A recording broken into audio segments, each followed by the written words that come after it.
phone. Yeah, thank you.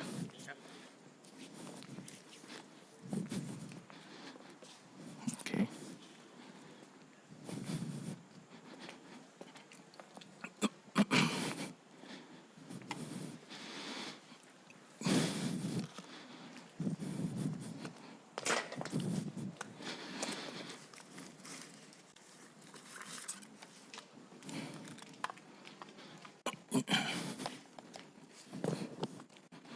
Okay.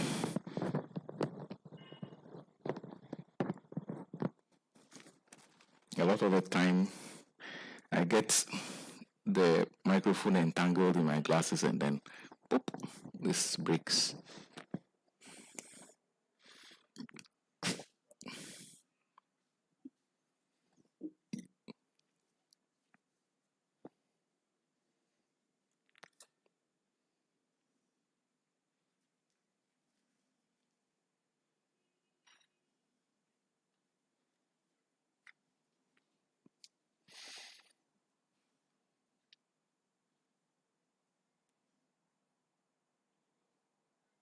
Yes.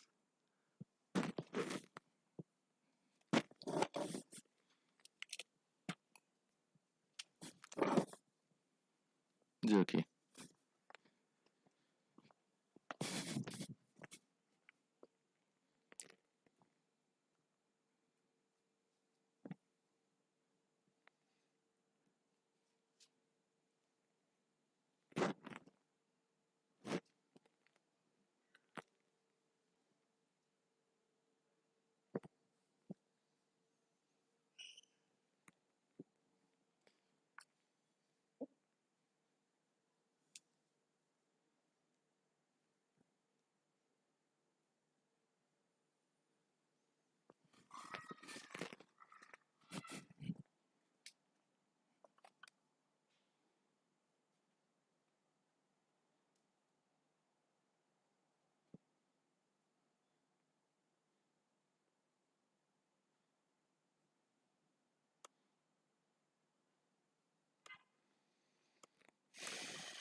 Okay, so Brian, I think we have just about 5 minutes. So let's drink our waters and settle down.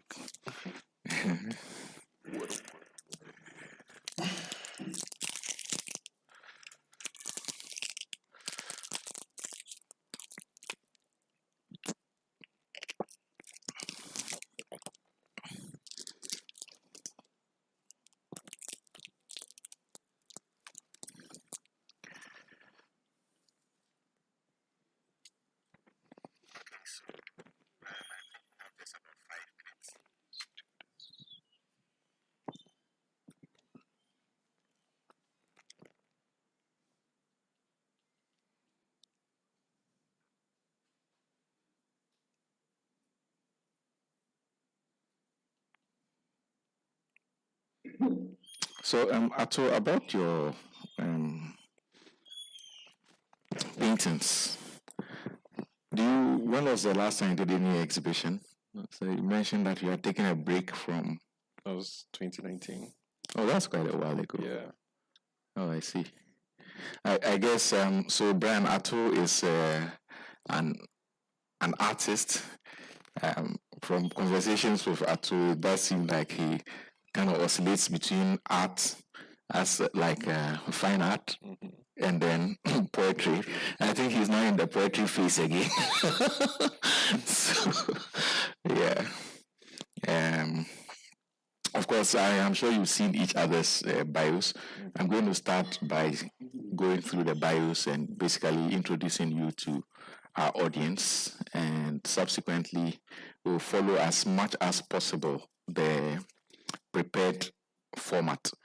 Of course, we would like the conversation to be as organic as possible, so feel free to, deviate if it's useful. That sort of thing. Yeah. And yeah, we will also try to take questions and comments as they come in from every platform. And I actually hope that we have a lot of engagement. I like the engagement. Sometimes you have very surprising questions that come in. Okay, so it's countdown time. 3 minutes to go. Yeah. Okay, so just a quick one. Obviously, keep an eye out for people who are entering. Yeah.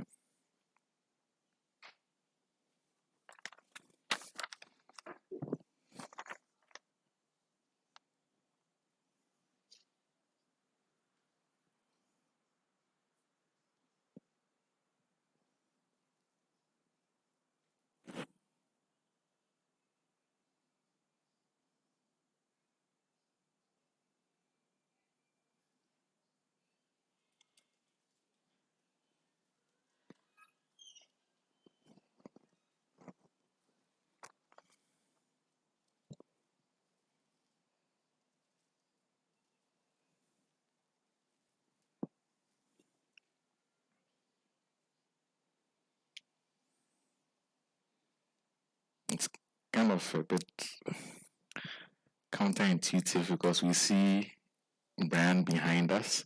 We're not supposed to look at Brian behind us. We're supposed to look at Brian in the monitor. Yeah. Are you going to work on your lighting? You seem a bit dark. For me, yeah, I think for me it's not possible. I shall be in the outer darkness for this. The best bet is to try and redirect this, but I think it's too late now. We are a minute away from start.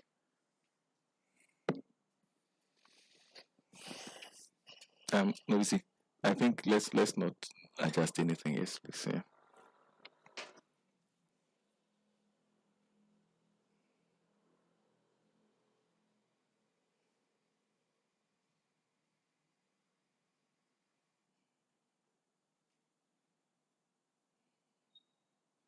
Michigan.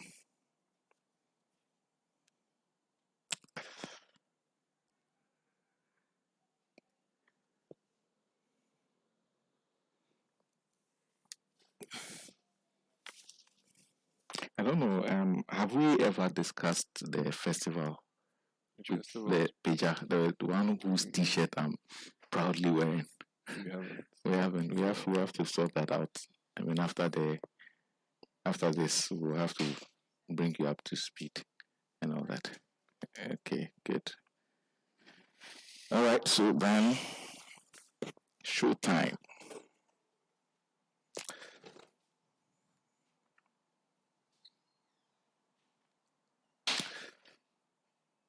All right, good evening, everyone.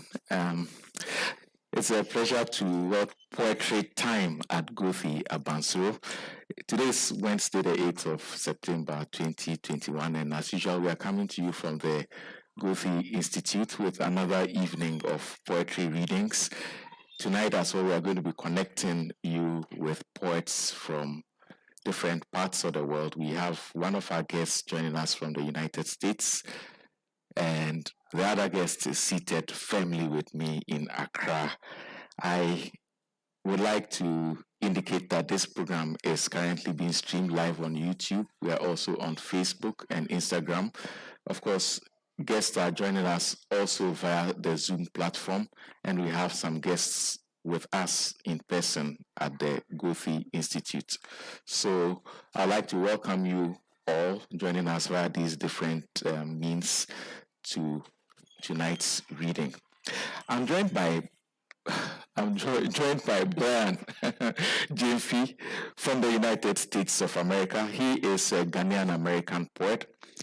He is an alumni of the Helen Zell Writers Program and is passionate about improving the discourse surrounding Pan-African ideology and the intersection of Black identity and collectiveness. Brian was in 2018 named the Benjamin Gilman Scholar and a McNair Scholar in 2019.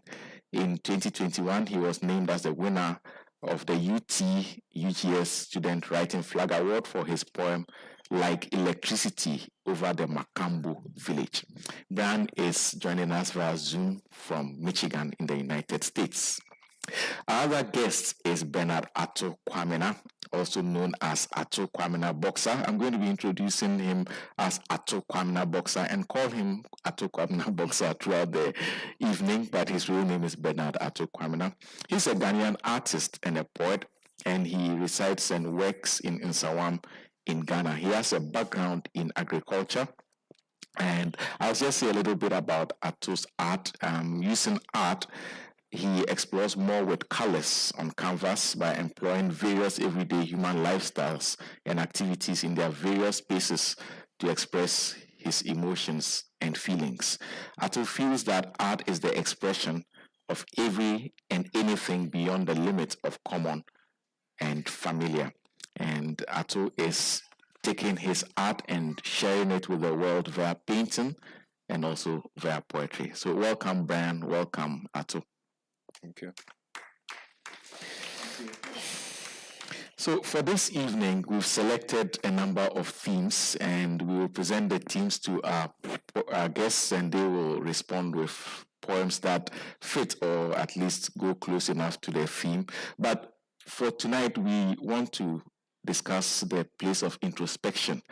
I think that creative people actually look a lot very deeply into their own lives, into their souls, as it were.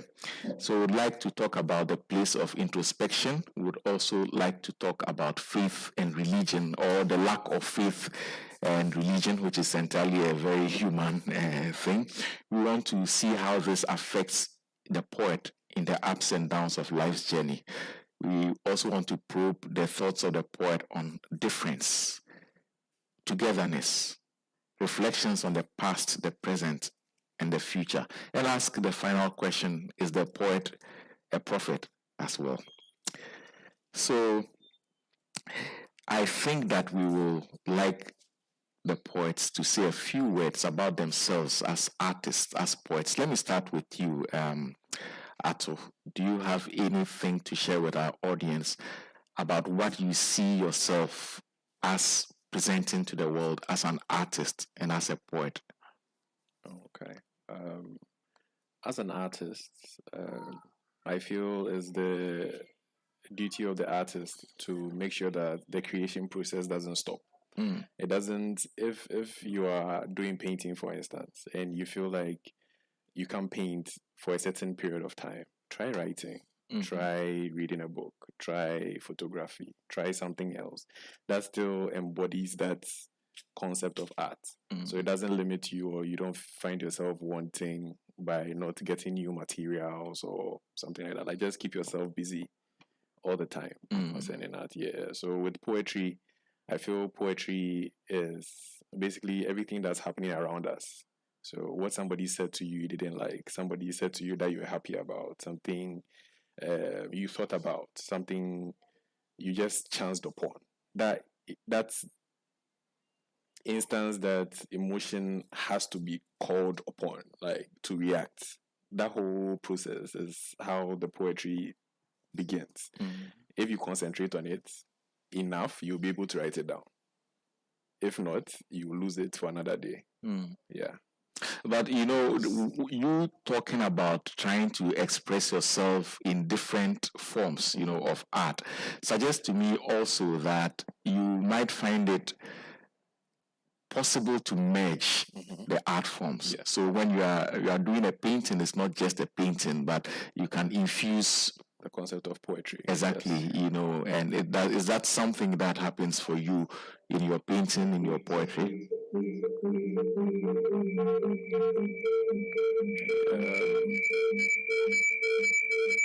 She responded. Yes, Right. please. So with the painting came about because I felt in a certain time in my life that I wanted to visualize the poetry.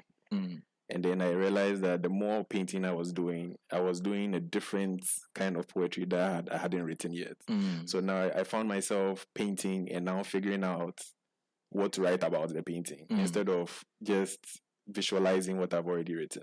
Right. Yes, so Okay. it works both ways. Yeah. Let me come to you, Brian. How about you? If you were to try and, in a brief statement, tell us what you feel you are bringing to the table, what you are presenting with your poetry, what would it be?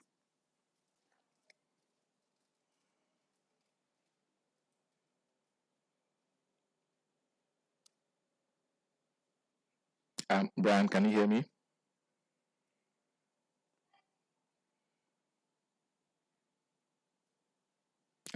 So for some reason, I think that Brian. Okay, so whilst we try to resolve the issue with Brian not being able to hear us, I think that we can begin by taking the poetry readings, and let's start with something from Ato Kwamena Boxer.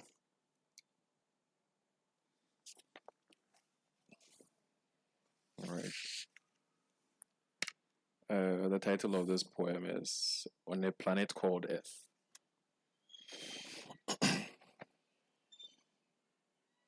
In the world I live in, it is more important for others to have a perception about who you should be, but not who you really are. In the same place, for some very interesting reason, history must be known by all, but history is constant. It never ends. Yet, it is mandatory for all to be aware of where they come from. More than what has been made possible by history to make future more realistic. You know what's funny? The fact that each and every one was born with an already implanted and originally designed mindset of who they should be from day one. But the world I live in has this unbelievable ability to make us forget our real purpose and accepting what it, the world, would rather make you think you are worth.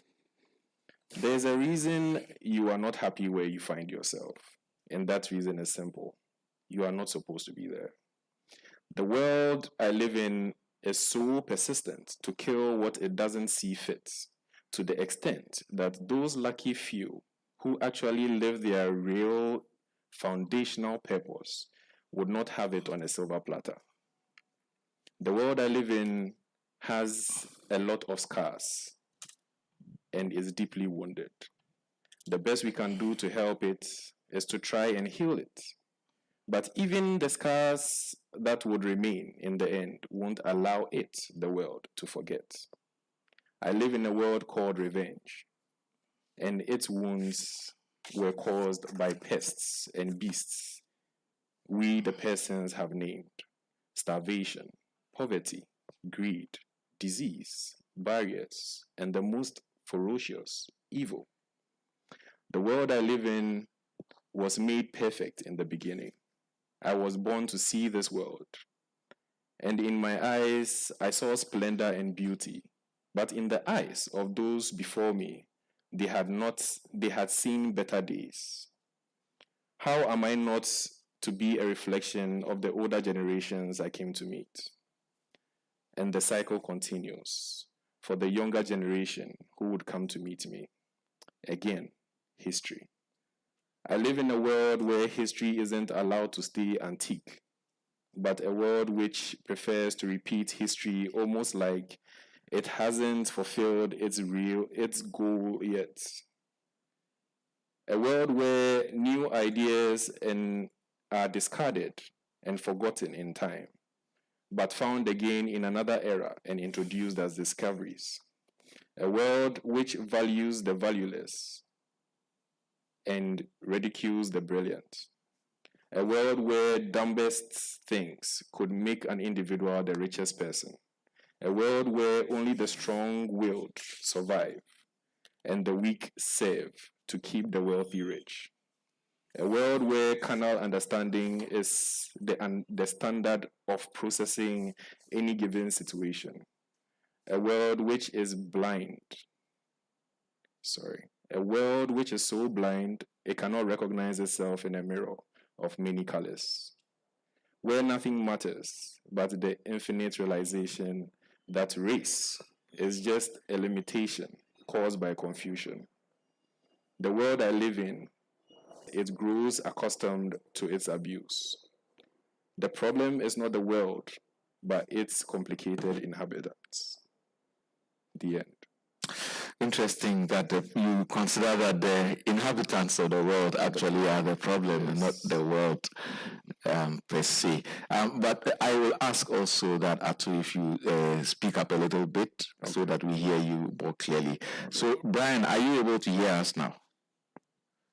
Yes, sir. Now I'm able to hear you. Okay, that's fantastic. So the first poem that we are asking poets to read is on a theme that the poet themselves choose. So we've heard something from Ato, and I was listening to the poem and thinking about history and our place in the world. I don't know if you have a poem that you can respond to this one with, but it's a poem with a theme of your own choosing. So a personal theme I chose was absurdism, which is like I always found it interesting, like this strong conflict between human tendency to seek inherent value and the meaning of life, and our inability to find the value and meaning of life that is sensitive. So this poem was a question to the idea of absurdism, and it's called Sharp Things.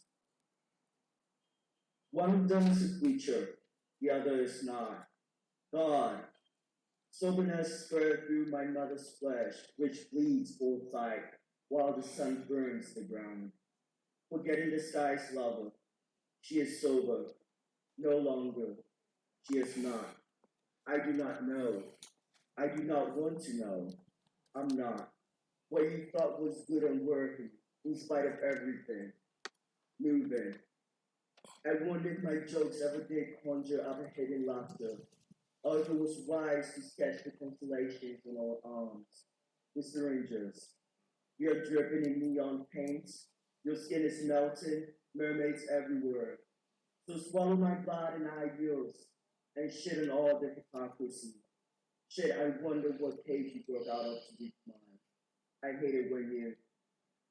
The truth is, scissors are sharp, and so is your tongue. And mine, we are holy things, like my tumor. So let's look at both of us find sharp things. Beneath the yellow staircase, listen to the volume, because it's a tune we must dance to. Like rain touching the ground, the sky wanted to touch her lover. So it rained. Things that seemed wicked, with names grounded in shouts and hums, praise and worship. You must be loud for the neighbors who complain as much as there are light in the stars. We are wicked. Prepare my casket with your name, and when I breathe, I release life into sharp things. Blades, knives, cutters, drills, screwdrivers, needles, objects I yearn to reproduce, little heads rolling into the third heaven. Smile big. See who's speaking holy tongues, let's love. Like certain dark things are to be loved, like a good love, like love's lover, like jazz. It's the classic, an old kind of sound, the kind that brings tears, that, you know, salvation in these lines of breath follows the wind, like cars chase. We should take a stroll around the ring road, maybe hold my hands, with my hands holding yours. I love you. I'm a cliche. I swear I've had missionaries say things like that. In Mombasa, we are all running after nothing, which makes no sense, but the running even more wild. I came to on a table surrounded by cardiologists. I came to with sharp things in my chest. This too is how Baba was abducted. Then I knew I was dead. Then I knew I was dead. Wow. So thank you very much for that. Yeah. And I must say that there were a lot of very sharp things in that poem, you know. um, I would have asked whether there was any particular reason that you chose that poem as your opening piece. I chose that poem as my opening piece because I think it was a great. I'm so sorry, I'm hearing myself twice. Okay. I thought it was a great question to what we keep asking ourselves as human beings, whether it is our inherent value, we can find it within this and stuff like that. So this poem was trying to answer that question, but the thoughts of that. So that's why I ended up choosing this as my first one. Okay, so for those who are joining via Zoom, I would encourage you not to keep your microphones on so that we prevent any echoes in the Zoom meeting. Right, so let's go ahead and tackle the first theme, and this is one of introspection.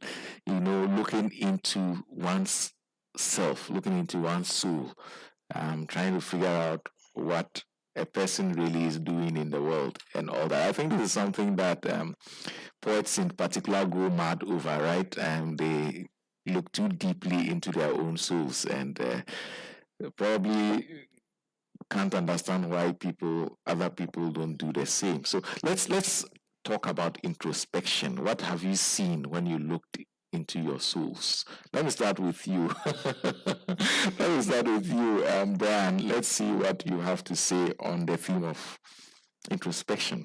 What do you see when you look into yourself? Yeah, I found myself really thinking about this theme, and one thing I was realizing is whenever I look into myself, the things I see are all the people I've met in my life, and those who have impacted me, and those who came before me, and those who are going to be coming after me, and all of these people somehow is what is making me who I am right now. So that's in a way that's what I was thinking of introspection as to me personally as a poet, like the voices of all the people that have come to me. So this one for the team, I wanted it to dedicate it to um, my ancestors who have loved me and who made me before they even knew me, and it is called The Wild. I'm a liar, a work of stone and sun, necklines blue punch, black bleeding flesh, black star, black wool. I'm good. I plead up Europa's name. I slit open her belly's secret, celestial dreams. A hurricane of heretical bugs. I renounce all indifference. Reason, prophets in places of excess. With opium, I give newness at the threshold of Michigan. The yam roots must be praised. I am love's lover and a madman. A thief of thieves, I am pocketing words of languages long loved. It will be the fast I break, a resentment of ecstasy and night repentance, a celebration of those who corrupt. The spicy scent of Louisiana fills the street, and the universe exudes fragments of rocks. The land declassifies, and the animals shiver at the apocalyptic signs. Black nebula, the dust of stars ripples down to Oregon, and I crawl like a dog across the highway. My passion and prejudice led me to the new pulp. My language became yours to speak. And I am a body flesh, a body dead, a body house. And I am the sound, and I am the crucifix. The prophet long foretold in the New York Times. And I am a believer. The migration of stars across the rhythm of those dead by exploits. And I am kind. And I give the lame something to eat.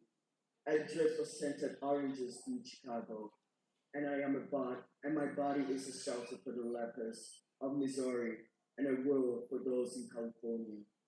A black wing, a black book, a black recitation of a black verse. I am Eleanor Lawali. I am Xavier Jones. Sometimes I am Santiago Rivera or Hasna Time. Other days I am Antonio Wu. But I am certain I was born as Sigmund Lee or Kwame Asari, one of the two, I do not know. And I am waiting, and I fast, and I love, and I stone, and I sky, and I black, and I ash, and I body, and I mind, and I extinct. And above all, I lie, and I lie.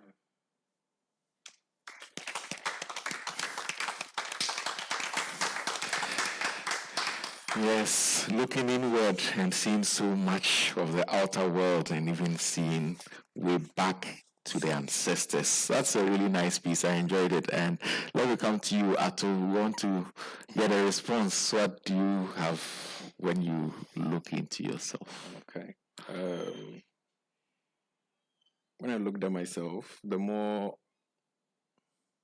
closer I looked, the more I saw the influence of society, where society, starting from the basic unit, being family, where family is extended, nuclear, where you get your first best friends, where you get your first enemies, where you get your first heartbreaks, all begins in the family before you step out.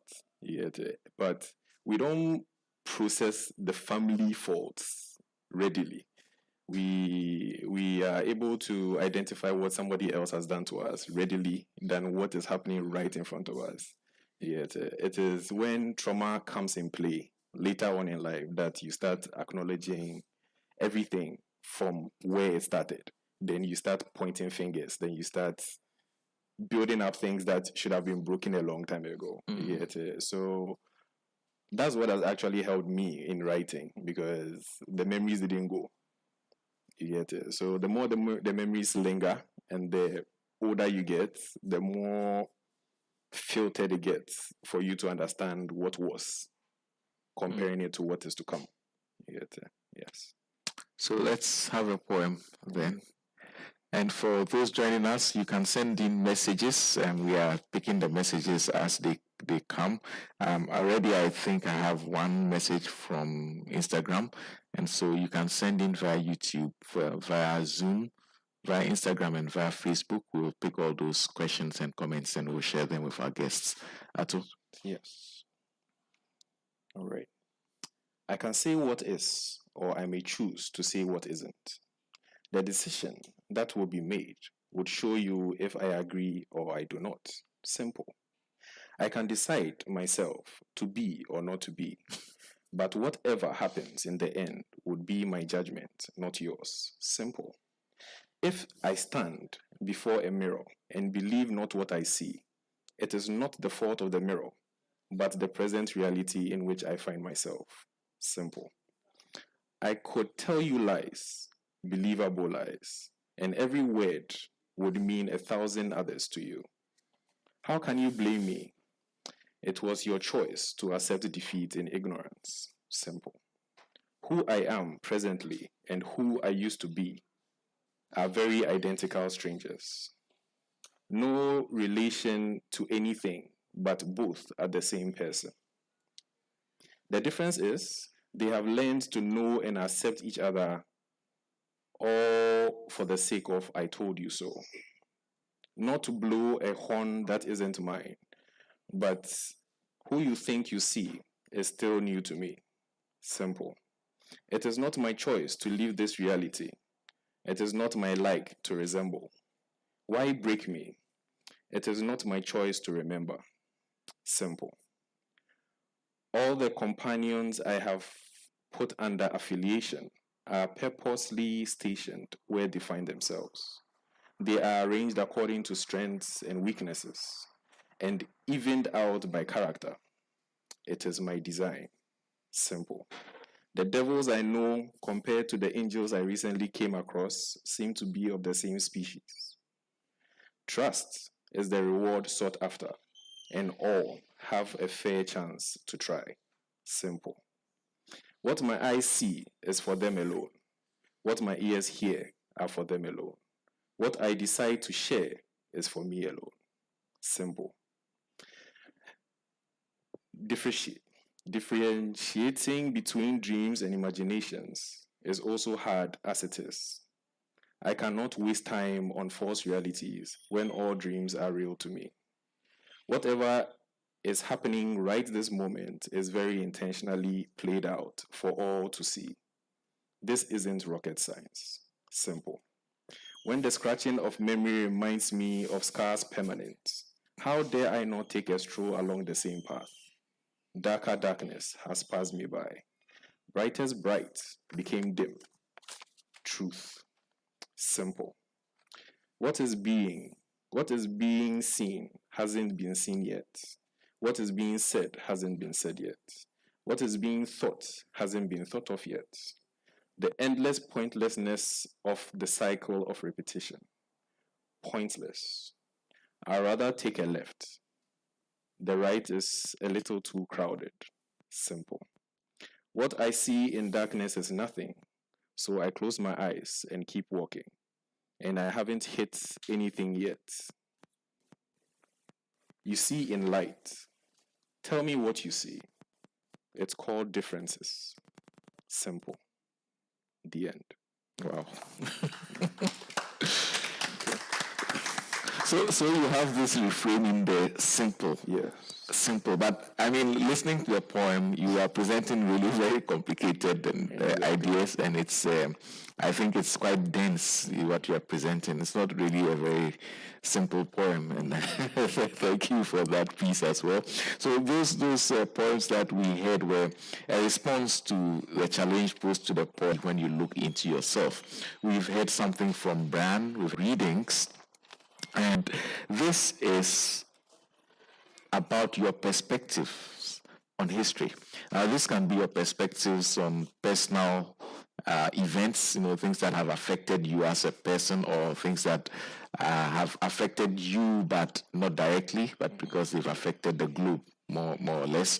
And then also, I think we can draw on something that Ato mentioned, how the past has influenced your writing, and I think also, Brian, when you read your first poem, you were speaking about dedicating it to the ancestors, so obviously there is the whole idea of the past, how it affects your writing, your thoughts, and what exactly it might be that your art wants you to present.